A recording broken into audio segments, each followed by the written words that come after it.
Assalamualaikum warahmatullahi wabarakatuh.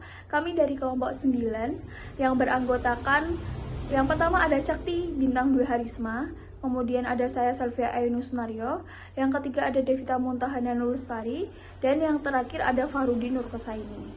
Kelompok kami akan mempresentasikan materi 9, yaitu mengenai tentang evaluasi dan pengendalian strategi. Evaluasi merupakan proses monitoring atas seluruh aktivitas perusahaan dan hasil suatu performa sehingga performa aktual tersebut dapat dibandingkan dengan performa yang diinginkan. Nah, dari performa tersebut ada 3 aktivitas evaluasi strategi. Yang pertama, pengamatan faktor-faktor internal dan eksternal. Yang kedua, ada ukuran kinerja. Yang ketiga, adanya tindakan kolektif.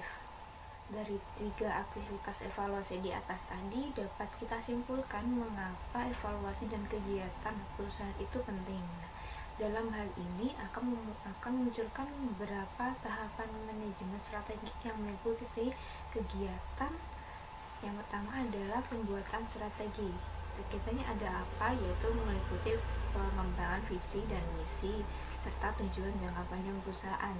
Kemudian ada mengidentifikasi peluang dan ancaman dari luar.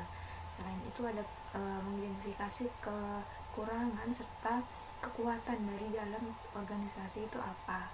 Kemudian ada mengembangkan alternatif strategi, kemudian menentukan strategi yang paling sesuai untuk diadopsi oleh perusahaan. Yang kedua yaitu menerapkan strategi. Kegiatannya meliputi penentuan sasaran operasional tahunan. Yang kedua ada kebijakan dari perusahaan. Yang ketiga ada memotivasi karyawan serta mengalokasikan sumber daya agar strategi yang ditetapkan dapat diimplementasikan. Kemudian yang ketiga ada evaluasi strategi. Kegiatannya meliputi usaha-usaha untuk memonitor seluruh hasil dari pembuatan strategi dan penerapan strategi tersebut, termasuk mengukur kinerja individu dan organisasi, kemudian mengambil langkah-langkah perbaikan jika diperlukan oleh perusahaan. Kemudian ada kerangka kerja evaluasi strategi. Ada 3 kegiatan utama dalam evaluasi strategi, yaitu yang pertama, memeriksa atau menguji basis strategi organisasi yang telah digariskan. Yang kedua, membandingkan antara hasil yang diharapkan dengan hasil yang sebenarnya. Dan yang terakhir adalah membuat koreksi untuk memastikan bahwa kinerja organisasi sesuai dengan rencana. Setelah kita mengetahui ada 3 kegiatan utama dalam evaluasi strategi, kemudian ada beberapa pertanyaan penting dalam mengevaluasi strategi.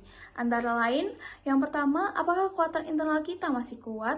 Yang kedua, apakah kita telah menambah kekuatan internal? Jika iya, apa saja? Yang ketiga, apakah kelemahan internal kita masih lemah? Kemudian yang keempat, apakah peluang eksternal kita masih sebuah peluang? Yang kelima, apakah ada peluang eksternal yang lain? Jika iya, apa saja? Dan masih banyak lagi pertanyaan-pertanyaan dalam evaluasi strategi. Kemudian ada proses evaluasi dan pengendalian rencana bisnis. Yang pertama, ada evaluasi strategi.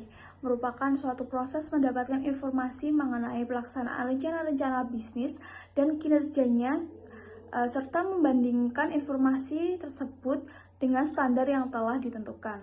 Kemudian yang kedua ada pengendalian strategi, merupakan suatu proses merubah rencana bisnis yang diakibatkan adanya perubahan kondisi atau situasi, adanya tambahan pengetahuan atau membuat penyesuaian untuk mengarahkan aktivitas-aktivitas agar sesuai dengan rencana.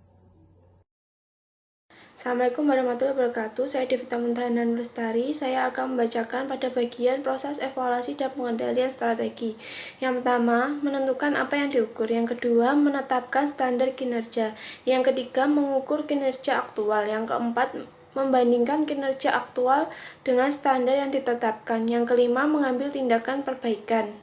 Selanjutnya, proses evaluasi dan pengendalian strategi akan melalui beberapa tahap atau langkah, yaitu menentukan suatu standar untuk mengukur kinerja perusahaan dan membuat batas toleransi yang dapat diterima untuk tujuan, sasaran, dan strategi.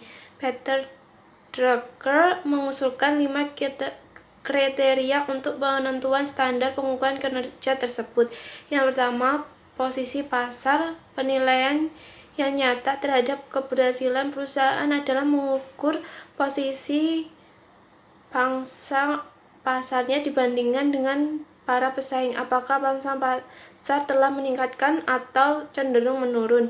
Yang kedua, inovasi atau definisi riset dan pengembangan. Bagaimana urutan pengeluaran riset dan pengembangan sebagai persentase penjualan dalam industri. Yang ketiga, produktivitas. Kinerja ini berhubungan dengan nilai tambah output penjualan per karyawan merupakan salah satu ukuran produktivitas. Yang keempat, aliran kas atau cash flow. Kriteria aliran kas biasanya lebih baik daripada masalah keuntungan. Assalamualaikum warahmatullahi wabarakatuh. Perkenalkan, nama saya Fahri Nur Kusaini, NIM saya 1803102306. Di sini saya akan melanjutkan pemaparan materi yang telah disampaikan oleh rekan saya sebelumnya. Pada materi kali ini adalah tentang proses dalam evaluasi dan pengendalian strategi. Menurut Profesor Dr. Haji Suryono MSI, proses dalam evaluasi dan pengendalian strategi ini meliputi 1. Meminta semua unit bisnis untuk menyerahkan laporan bulanan tentang status penjualan dan biaya untuk setiap line produk termasuk tren dalam beban. Kemudian yang kedua, meminta semua unit bisnis untuk menyediakan laporan tahunan yang menyajikan laba operasi, biaya, dan beban sebagaimana juga aset yang dapat diidentifikasi dalam dolar, termasuk tambahan dan pengurangan kepemilikan. Kemudian yang ketiga, meminta semua unit bisnis untuk menyediakan laporan kuartalan mengenai aktivitas kompetitif dan tren keseluruhan yang mempengaruhi setiap line produk mereka. Kemudian yang terakhir, keempat, meminta semua unit bisnis untuk menginformasikan kepada kantor pusat sebelum melakukan suatu rencana finansial yang beresiko. Selanjutnya, dalam sistem evaluasi dan pengendalian, langkah pertama yang penting adalah menentukan apa yang akan diukur. Pengukuran harus terkait dengan kuantitas, kualitas, dan penetapan waktu, dan harus bisa diperiksa secara objektif. Pengendalian strategis, taktis, dan operasional membentuk hierarki pengendalian yang sama dengan hierarki strategis. Faktor-faktor penting penentu keberhasilan atau critical success factor akan menentukan informasi apa saja yang perlu dikumpulkan bagi setiap unit bisnis sebagai bagian dari sistem informasi strategis.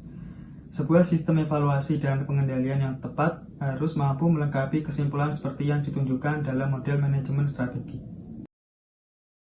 Sekian presentasi dari kelompok kami. Apabila ada kurang lebihnya, kami mohon maaf. Wassalamualaikum warahmatullahi wabarakatuh.